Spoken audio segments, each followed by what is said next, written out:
Welcome back to Let's Play Disco Elysium. Last episode, we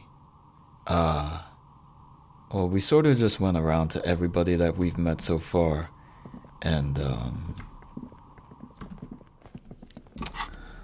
just checked on their dialogue options.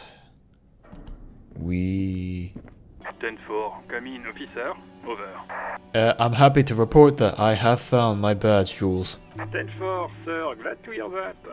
I'll write down that there is no need to issue a new one to you then. Over. Make way for the master poet. Didn't force him to out Lady Driver. What do you see in his eyes?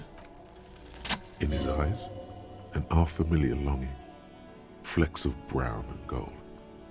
I miss my family. They're all I have. My wife, second kid on the way, waiting all the way in Diora. What is this, sick charade? No! Get off Kuno, you sick fat. Oh my god. Came to see Neha, and we ordered some more dice from her.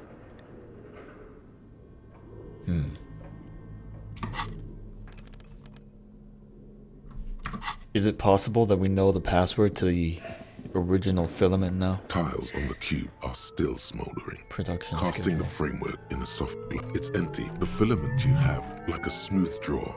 The speaker. Good morning. Please repeat. Is this good? Please repeat. Good. Really? She just used the same password? Maybe those radio computer guys aren't that paranoid after all. Fortress accident. Thank you. Tiles on the cube with a quiet determination. The printer starts printing. A piece of paper unfolding it's a project report. The first few pages give an overview of the capital and workforce, while the rest of it seems to be a production schedule. Read about capital. I want to know about money. In its short time of existence, Fortress Accident SCA managed to burn through truly insane amounts of money. The first tranche of seed financing brought in 150,000 Ria, but then came the delays. Eventually, the damage reached 400,000 Ria, with only half of the game finished. Gosh, where did they get all this money? Let's just say it was a real adventure for their Igaunian investor. Oh, poor guy. Read about the workforce. Who worked there? How long? Fortress Accident employed 18 people. The bulk of the team composed of writers and concept artists.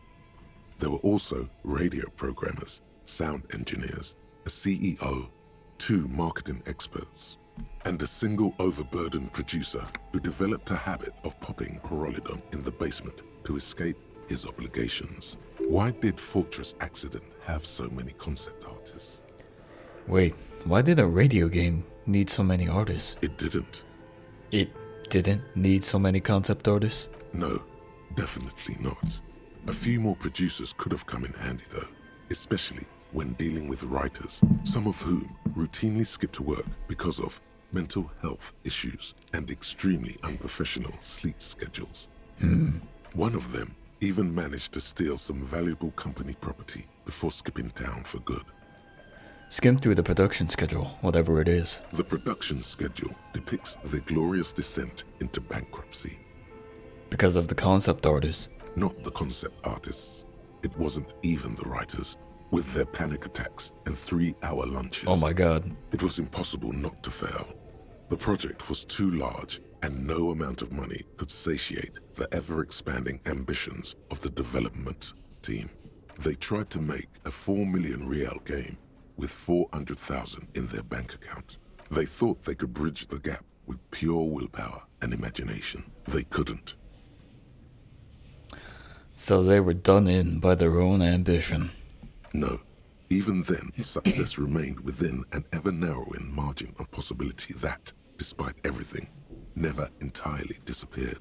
That is, until they discovered the Valley of the Heads. That sounds bad. No, it was good. Too good. At the 11th hour, the lead designer, Jimsk-born Sulisław Jalisa, decided that what Wirral Untethered needed was a secret mystical location at the extreme edge of the map. Oh my god. This is foreshadowing. We're going to the aura, aren't we? This place was to be the Valley of the Heads, where the heads of all the headless constructs could be found. The player would have been able to choose a head for their headless party member, and each head would have been voiced on air by a professional actor. How many heads were there? So many.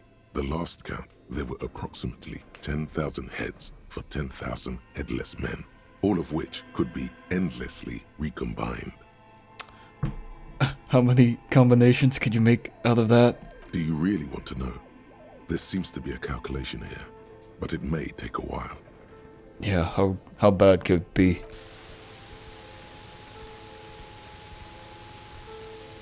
I messed up. I'm sorry.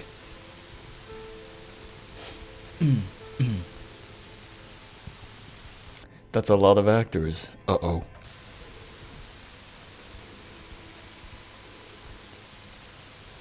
I didn't think it would print out the... The lieutenant taps his foot impatiently. I didn't think it would print out the answer. What have I done?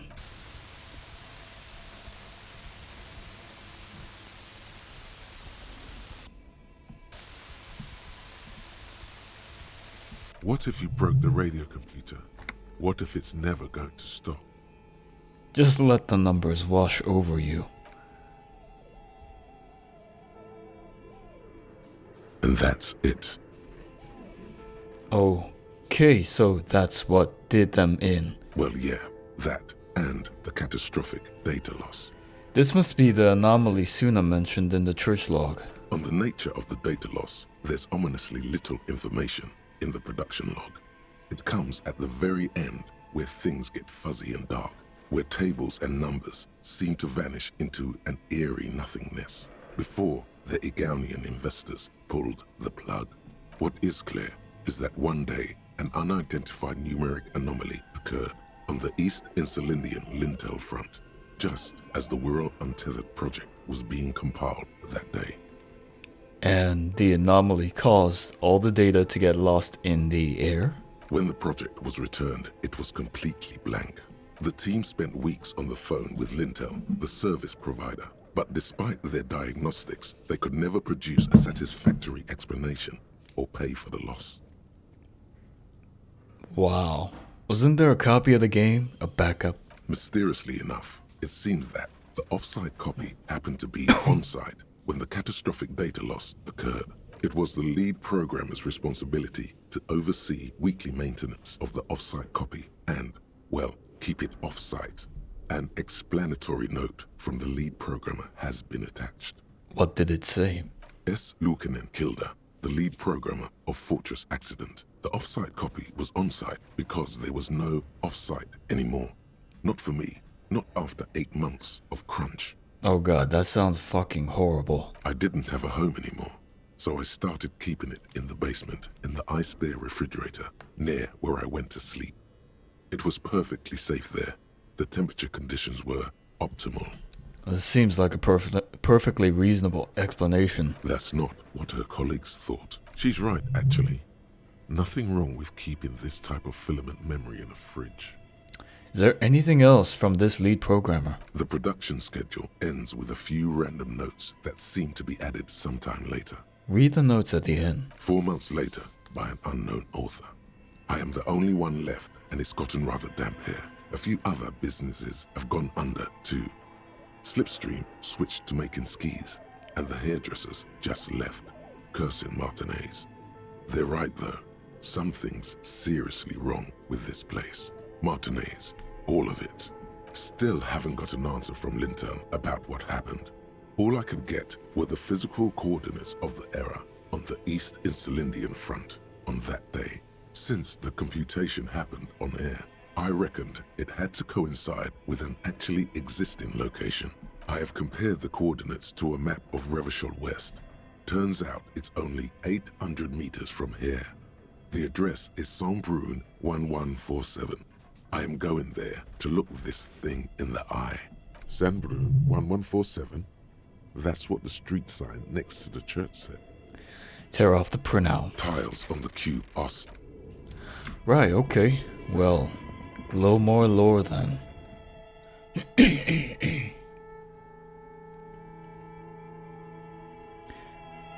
Oh, we also activated an interesting thought after talking with Neha. What's it called? Forgot what it's called.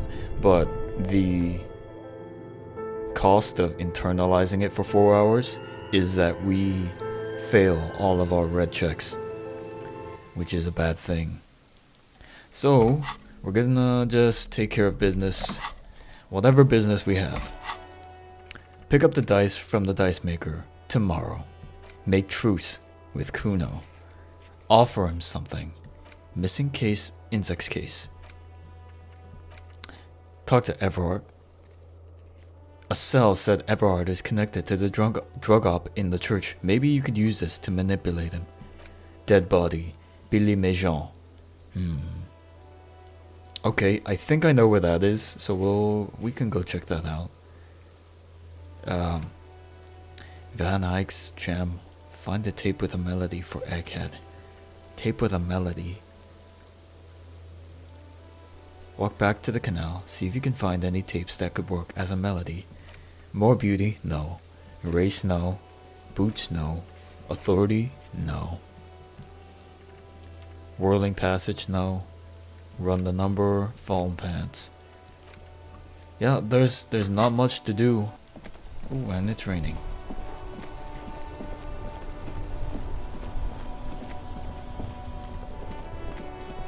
I mean, we have all this money. Might as well use it for something. The speakers below are banged up and worthless. You should go over and ask him about paying for those sneakers with your net worth. I need those fallen sneakers. Super cool! The sneakers seem to vibrate in your hands. Oh yeah. The Ultra series fallen sneakers put lightness and grip above all else. With grip tape covered springboard soles and ultralight synth fabric tech, you can exit every corner with the maximum traction of a gentleman's racer. +1 reaction speed, limitless grip. +1 hand-eye, steady ground. -1 encyclopedia, too fast for facts. Oh, okay, not bad. And we should match with the gloves? No, we don't need the gloves. Cuirass. Elysium. How about the necktie? Any other neckties? Pain thresh. Bangers don't cry. Do we have a better hat? No, I guess not. Should have kept the fedora. Yeah, this is okay. I like this. Save. Right.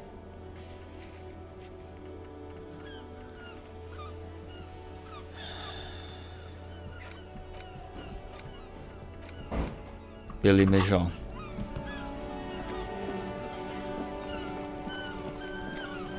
Actually, let's see if we can buy the raincoat or the umbrella. We're going on a little spree today. A little spree.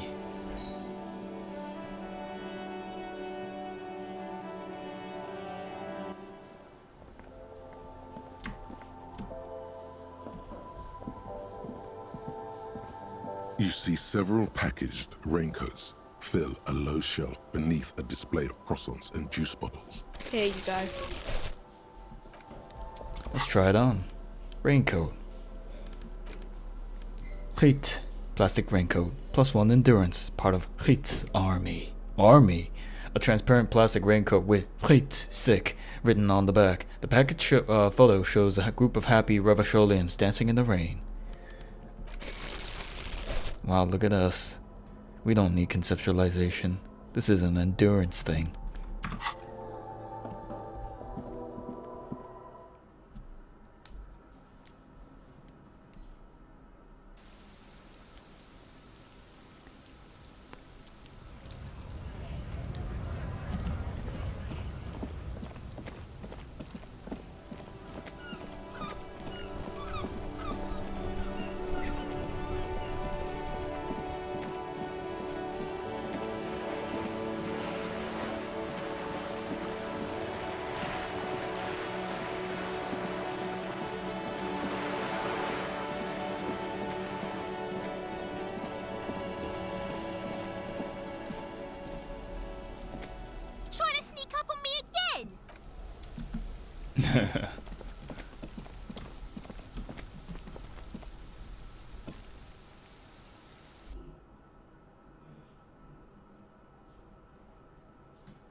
This door over here.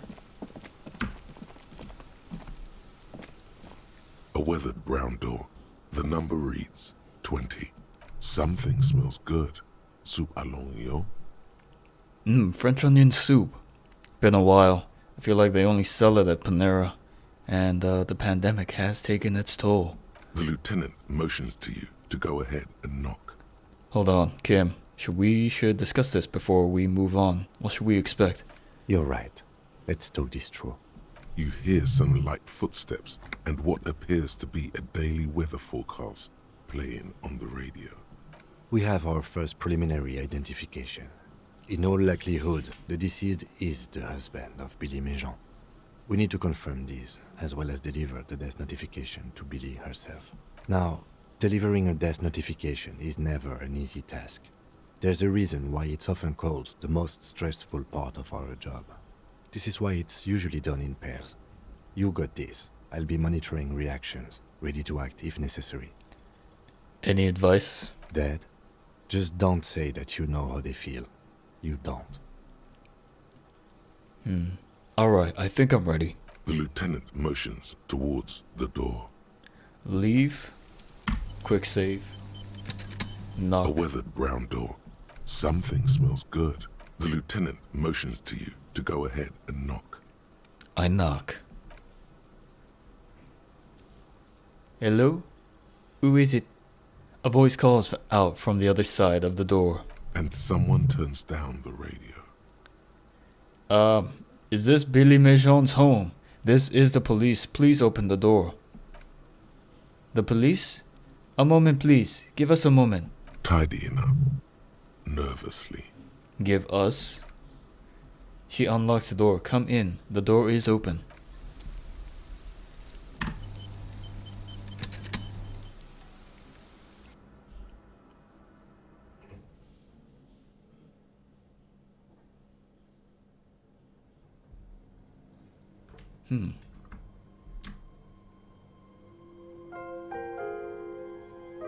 Let's investigate the house first. No, we should just speak to her. It's you from the bookstand. She looks at you for a moment without knowing what to do. I don't think I introduced myself properly. I'm Billy. Would you like something to drink? Tea? Lemonade? We're out of coffee. The lieutenant has taken off his foggy glasses and is busy cleaning them in his handkerchief for now. You're on your own here. Condensation from stepping inside. Thanks, but I'm alright. Is this about Victor, my husband? Is he in some kind of trouble again? I can come pick him up in the station if that's what. No, this is something much worse. Is he in a hospital? How bad is it? How about some small talk before you break the news?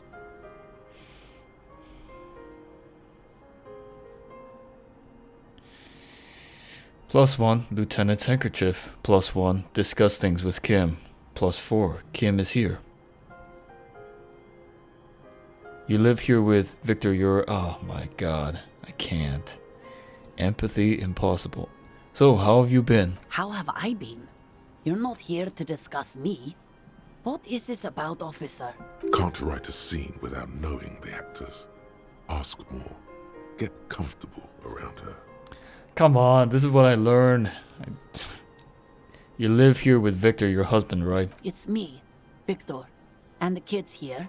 We have 2 daughters, Jenny and Jolie. And where is everybody? I don't see anyone home. The girls are staying at their friend's place tonight. And Victor is out. She swallows visibly. Out where? He has a problem with drinking.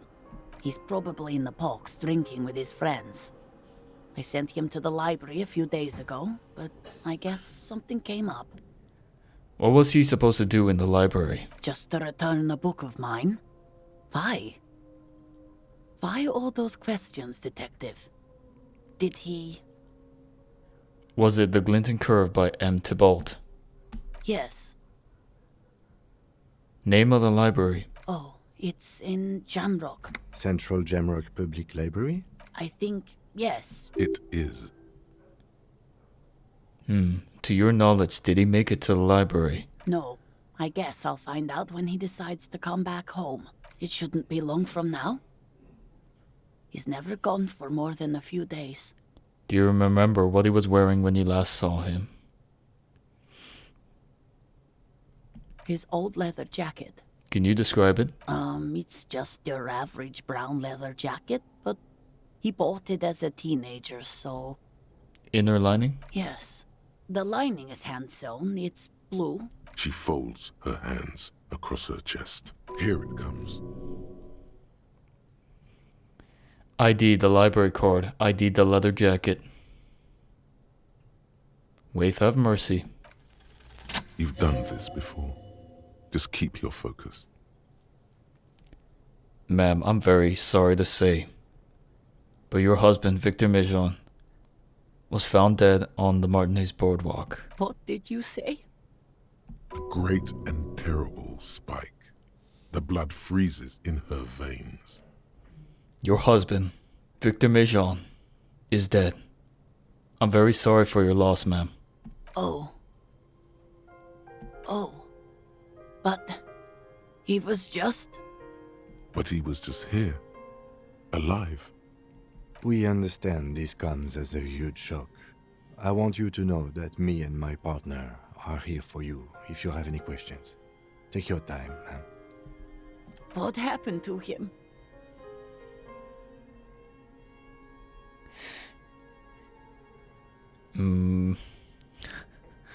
Oh man, now that this is an option, I feel like there is something. It was an accident. He fell through a hole in the boardwalk. And hit his head.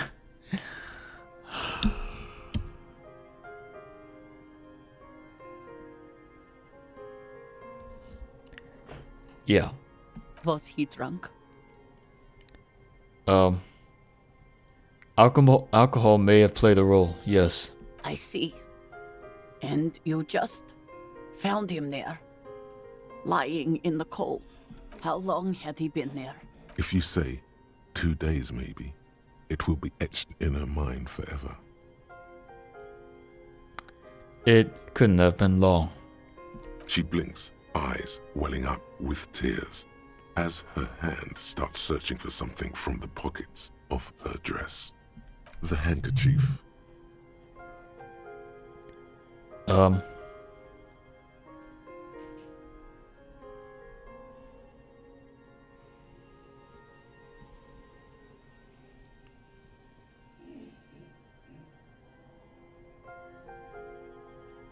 my gosh, come on. It's okay. This is an appropriate situation. No words. Give her the lieutenant's handkerchief. A small, terrified smile quivers on her face as she takes the handkerchief and wipes away the tears. She looks disoriented. Is there anyone we could call for you? A friend, a family member, someone who could be here for you? No. I just need to tell my girls. It burns like acid. Unreal. God, should I call them? Should I tell them to come home? No. A day.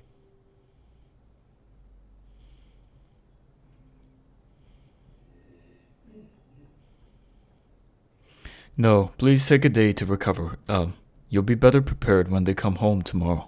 Good. That's probably the right thing. Thank you. Thank you, Empathy. Just tell me, what do I need to do next? Where is he? Can I see him? We've taken him to the city morgue. The local coroner will be contacting you shortly to arrange the funeral. Here's his number in case you want to contact him earlier. A very good call. Is there anything else that the RCM could do for you? No, I'll call you if something comes up. I'm still... Thank you. Thank you for telling me. I'll call if... These are her last reserves of strength. Her muscles will give in soon. Already, she starts to shake. Again, I'm very sorry, ma'am. We should step outside and talk.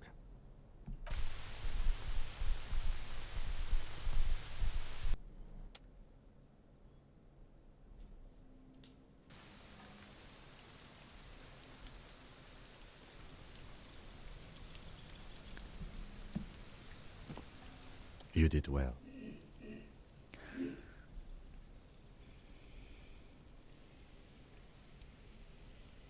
What now?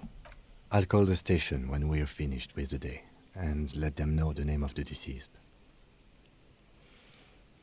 What about Billy and her kids? They'll manage. And that's it? That's it. We should get back to our case now that our duty here is done. Oh, right, this is closed then. Let's go.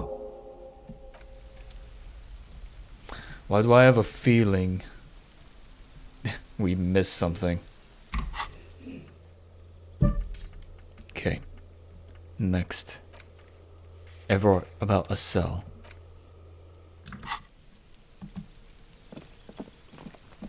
A rusting control panel.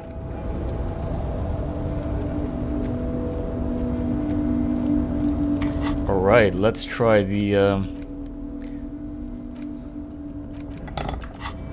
stapler. You're back before the cargo container. Its drawer has not lessened since you were last here. If anything, it seems to have grown slightly. Persuade the door to open with rhetoric, erratic yet thorough. Been in the world for 2 days. Been in the world for many days. Precarious world. Why check? Rhetoric. Let's open it. Why are you even trying to... Why are you what? Are you satisfied? Rhetoric. Oh, we'll be back for you. Door.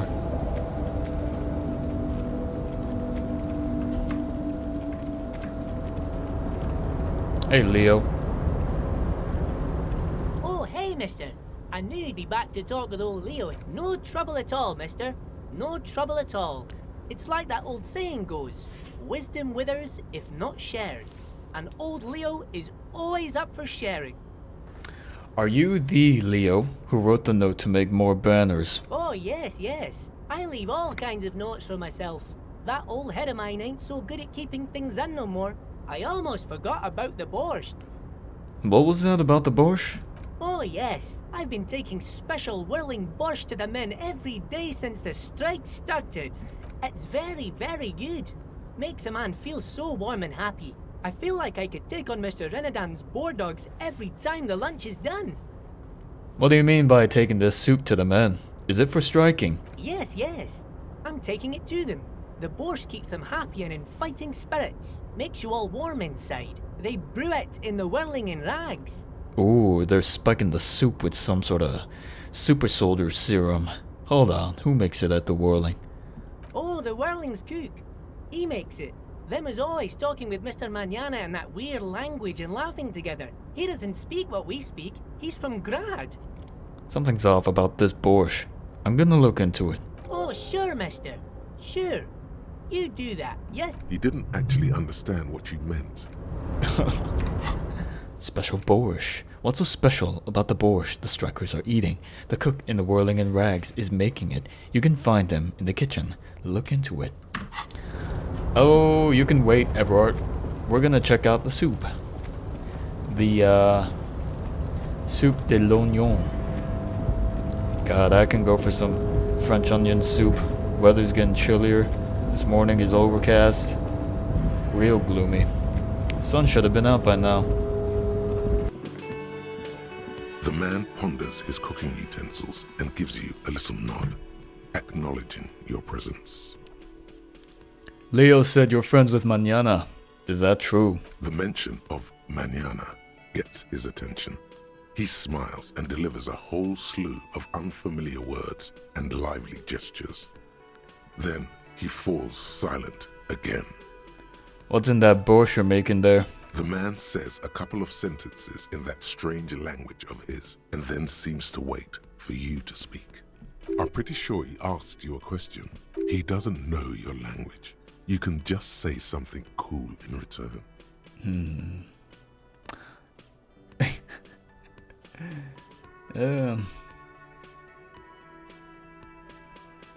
Sorry, I don't understand you. Just one word. Sounds quizzical. Then he awaits your answer with his brow arched. Fine. Mercury rising. Run your fingers through your hair. Borscht need more vodka? Okay, so it's vodka that keeps the men happy and in good spirits. Clever move by the Union. Of course, vodka. Now that makes a very, very special borscht indeed. Turn it up and then ask for some yourself. Oh, I kind of want to, even though I've dedicated myself to, Turning it up seems like a dangerous idea, honestly. The place is a powder keg. Well, the more vodka, the more aggro the union workers could get. Less vodka makes them more irritable. No. No vodka. Cut it. The cook gives you a long, disappointed look, then turns the stove off and seems to wait for you to speak.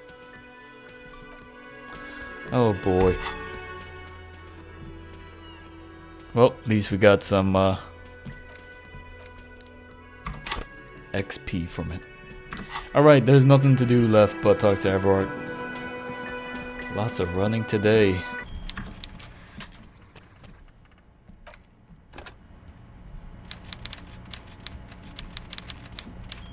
Mr. Dubois, every worker, For himself. and for his fellow man. That's right, Mr. Dubois. You're turning out to be quite the individualist there. So, you had business with me? Turns out the strikers were being served an alcoholic brew. I stopped this madness. I don't know what that means, Harry, but I love it. Don't even tell me what was going on. Alcoholic brew?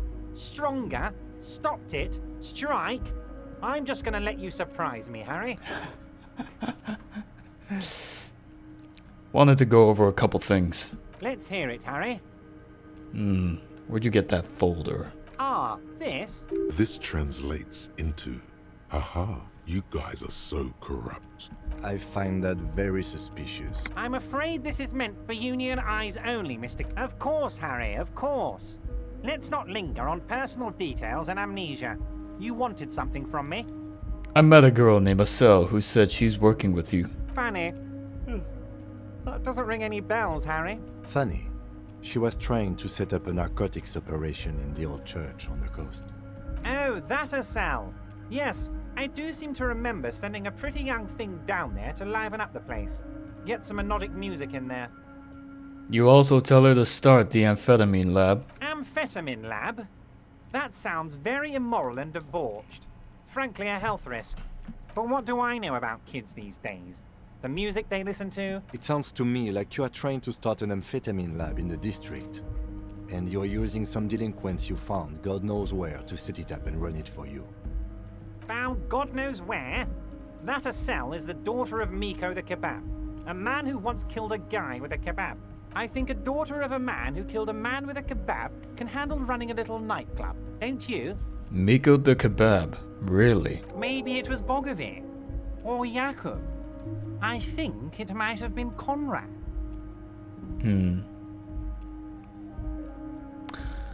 If we tell him, we could get some leverage, but he could do something bad to Estelle. Say nothing. I got it, Harry. It was Radagast. Radagast the Kebab. But enough of koikos and kebabs. What else can I do for you? Oh shit, we should have said the other thing. A fantastic change of heart, Harry. And just like that, it's happening. The roller coaster is moving. Just open one little door.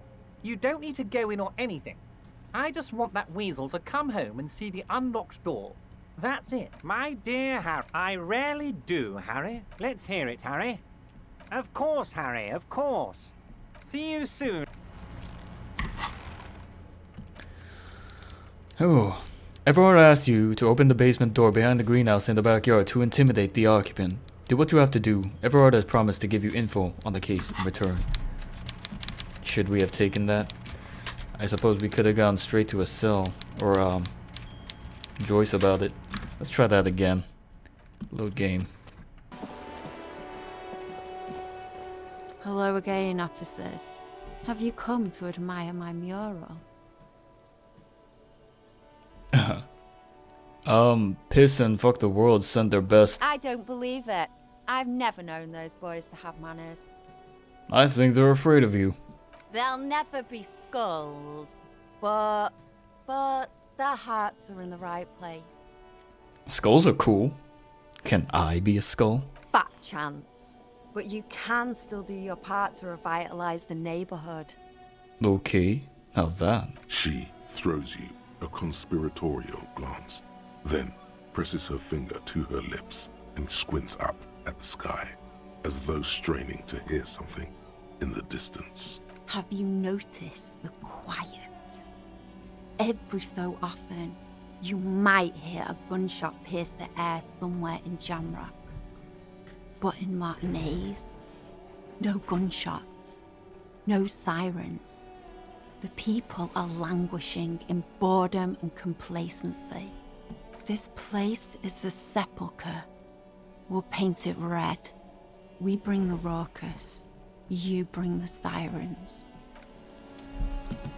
Okay, I don't understand her. Let's see if Joyce has anything new to say. Hey, Joyce. You're back. Good. Tattoos, I fear I've told you. map, The sailor's soul would use quite a few. What next? Then he made his Revachol. The old, You said I can't. This man was no sailor. That for all the boys looking for it, is you wouldn't even know. Is there anything else I can help you?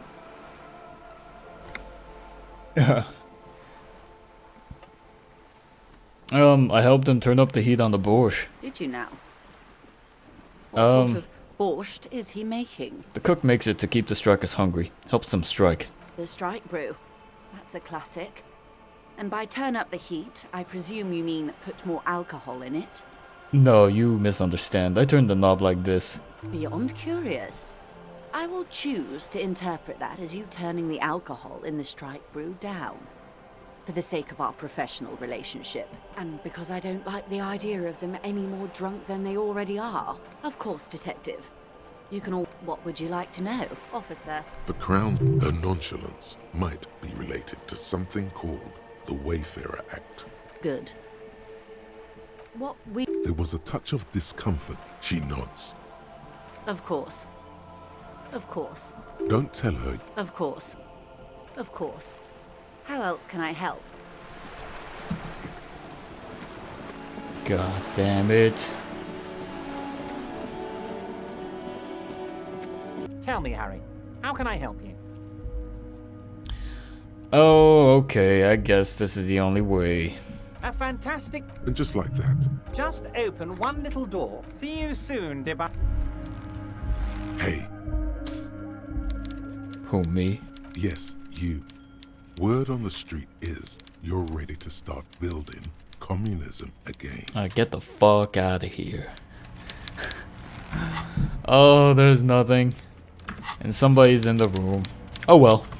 I think the good thing is we can finally begin this precarious world. But not right now. We'll do it when we sleep.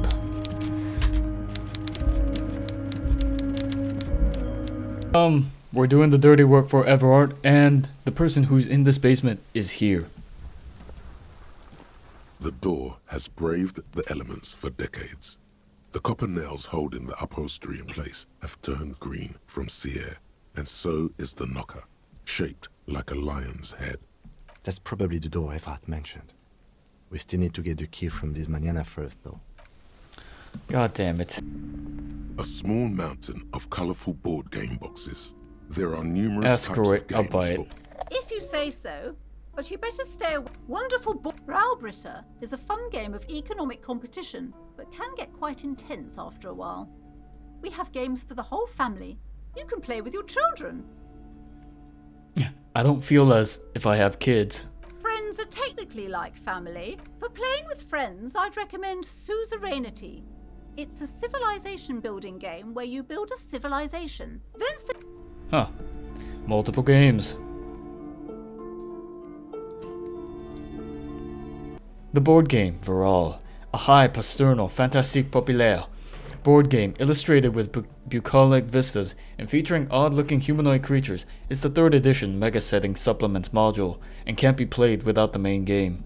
large letters on the front form a title, where text underneath the title in smaller typeface reads 3rd edition. Mysterious things rattle inside. None of that witless man from Heimdall, fascist dross. Yes, the Wirral setting is known for its complicated system of political alignments. A blurb on the back reads, tired of the tedium and toil of modern life? Succumb to a world of high pastournal fantastique. Unleash your imagination and create an adventure of endless possibilities. Exactly. That's the spirit. In no time, you could be romping through grasslands with low-level characters. Don't forget heated arguments escalate into physical confrontation with your friends. And most importantly, never forget to rage quit if the dice don't go your way. Yes. Open the box. You pry open the box. Look at the map. A reprint of a crude hand-drawn map. It doesn't seem to correspond with anything you've seen Booklet? thus far. A quick guide to the magical races of Wirral. The options are in order of importance. Vulcan. The Welkin. Tall, lithe, and graceful. The Welkin come with a variety of exciting sub-races. Dogger. High, a grand race of industrious mountain people. The Dweog also come in a few different sub-races. They're just humans. A very small race of flying people.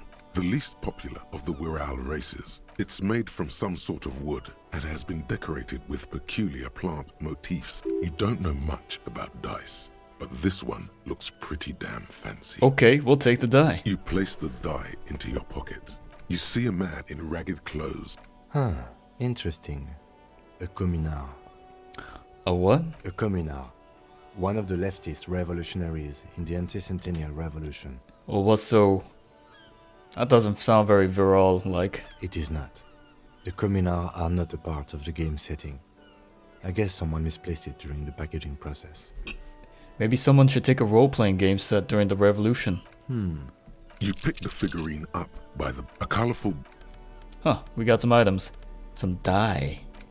Standard Viral die. Basic 24-sided role-playing die can be used to get results for several die. It's made of e26 snakewood and embellished with plant motifs. It reminds you of plain and hill welkins. No, look at the map tab in your journal to see which white checks have opened. Standard Viral die. Interesting.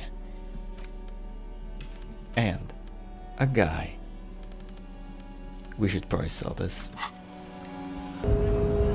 Hola, Wandering Man. A key, huh? What door is this key supposed to open? He said it belonged to a weasel. Oh, say no more. I got that key right here. And let me tell you, it's mighty good of you to help us out during the strike. Working class solidarity, as they say. I'm not really doing this for political reasons. Oh, so the none of the above type, are you? I get it. What you're looking for is a basement door behind the greenhouse. Okay, but where did you get the key from? The janitor gave it to me. None of this mess we're in. This jiving and juggling. What's it for? To feed our children, I guess. Anything else I should know about this task? This weasel person? When he'll be home? I'm more of a philosophical dock worker. He means he's not going to tell you, cause he doesn't know. Actually, let's exhaust the Hardy Boys. Hola, Wandering Man. Los Ardis? They're sort of like you. We're negotiating. Aye. This stuff, they already covered. It's not enough. The man whispers a jaunty...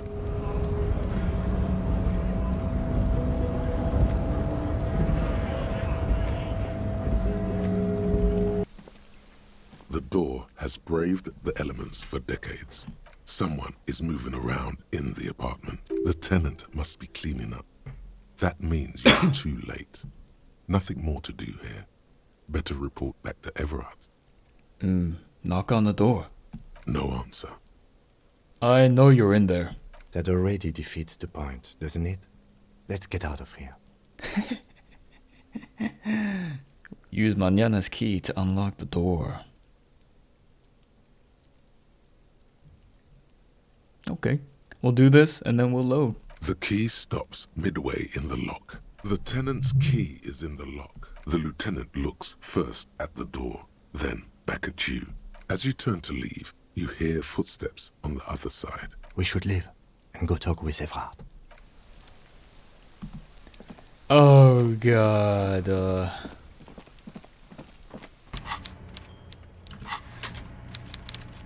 God. Mr. Dubois, every worker is a god, right? What can I do for you today? Everard, about the weasel. You fucked up. You waited too long, the weasel came back, and now you can't open the door I asked you to open. Everard forgives, Harry. Don't cry, my boy. It's gonna be all right. I'm still gonna tell you about the murder. That's just the way I am. Benevolent. Fucking weasel. Now let's get down to brass tacks. It's time for men like me and you to figure out who's killed who and why. Real police work is gonna start happening now. I promise you, Harry, this is gonna be good.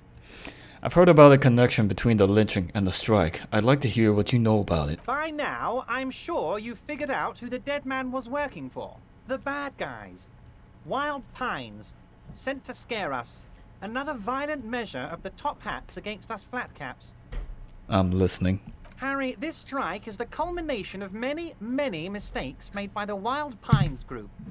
They tried to shut the strike down by sending in armed mercenaries. You mean our victim? A security contractor? Can you imagine that? Workers standing in peaceful protest, united in the spirit of fellowship, and they send hired killers to mow us down with machine gun fire? He performs a motion as if spraying bullets from a machine gun.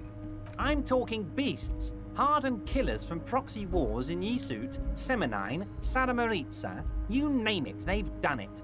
Raping, killing, burning villages, killing little children for the Senorita Pineapple Company, Harry. Everything they did there, they brought over here. They want to turn Revachol into a third world slum. Honestly, the only thing they didn't do is kill the village elephant. Hold on, you have a village elephant? No, Harry, the elephant is metaphorical and so is the village, but the mercs and their brutality are very real. Go on. Now, I haven't personally witnessed the brutalities out there. I have the luxury of staying in my container, you see. If I need to go somewhere, they just move my container. Wait, they moved the container? Yes, I'm an old man, Harry. My legs aren't what they used to be. They lift my office with that big crane. It's actually very fun. You should try it. But enough about me and my fun container. The killers the company hired, I think there were 3 of them, all hardened commando types. One of them got downright suicidal, getting drunk, violent, a little rapey. Even their own negotiator couldn't control him. That's your boy, the one who likes hanging out and trees. By negotiator, you mean Joyce? Harry, what you need to realize is, we dock workers are not pushovers. Stop ignoring Kim. We got grit, Harry. This whole neighborhood does. Push us hard enough and we push back. And when we do, we push to kill.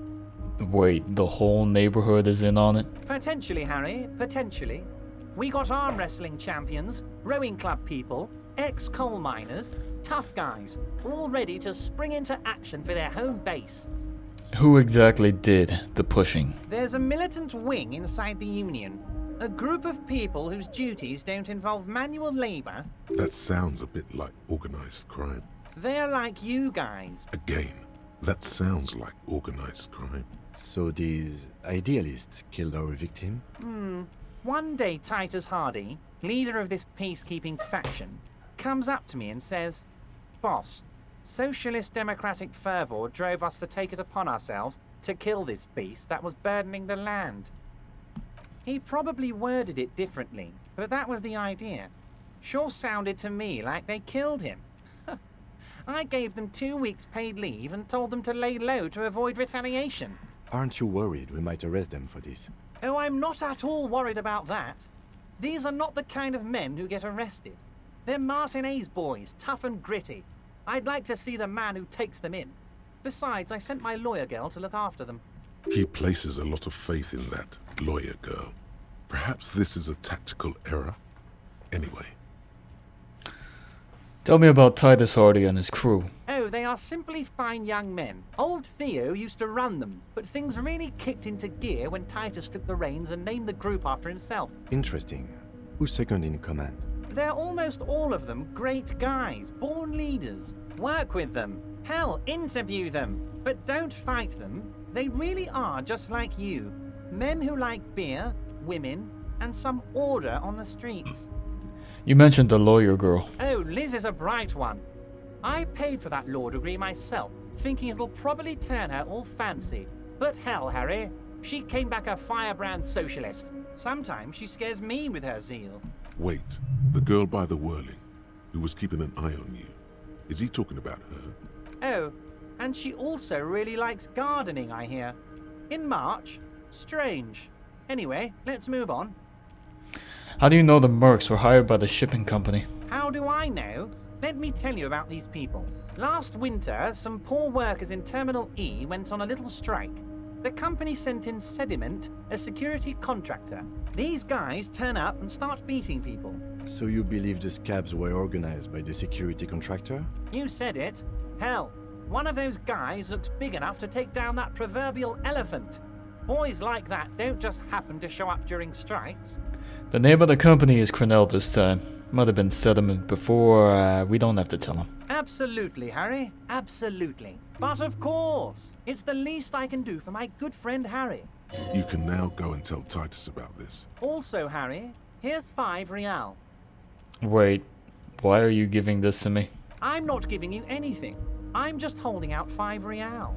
I don't need it. I only wanted you to help me with the Hardy Boys. Oh, I wasn't offering it to you, just holding it out there. Good talk. Was it a good... I don't know what happened, Harry. I wanted you to feel like Mr. Martinez. And of course, I also wanted you to find your gun.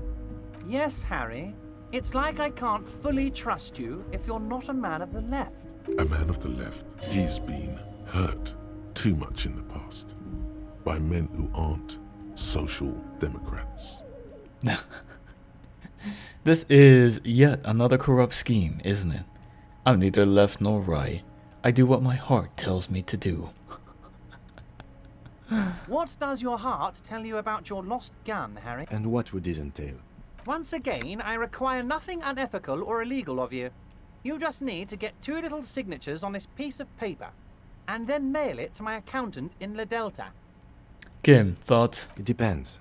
I don't think what we just got from Mr. Clare was very useful. But, he thinks, it's your call. As I said, He's saying as little as possible, as vaguely as he can. Sigs 4. I'm glad you asked, Harry. The Union is going to build a modern youth centre in Martinez. There's a nameless little street on the coast with some old houses around it. Most people have already signed. I just need 2 more signatures to get this mission off the ground, Harry. You mean the fishing village? Yes, yes, the little cul-de-sac on the coast. You're already pretty deep into this. What's a little more? No one can see you here in Martinez. What'll happen to the current occupants? They are just gonna have to deal with the construction noise for 6 months, and then they'll be living like kings. Is he absolutely sure the tenants won't be thrown out in the street? Am I?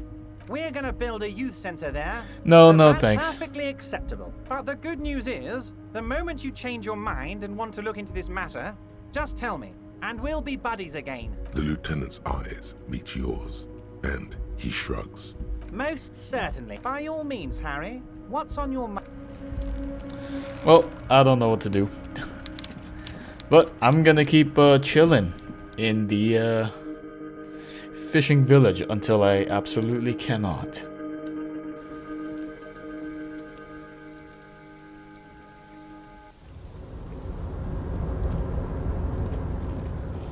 That was a crapshoot. I feel absolutely discombobulated.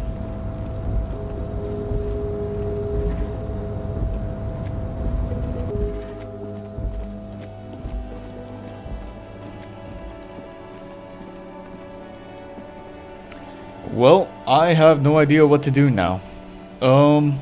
Yes, I don't know. I do suppose we'll figure it out in the next episode.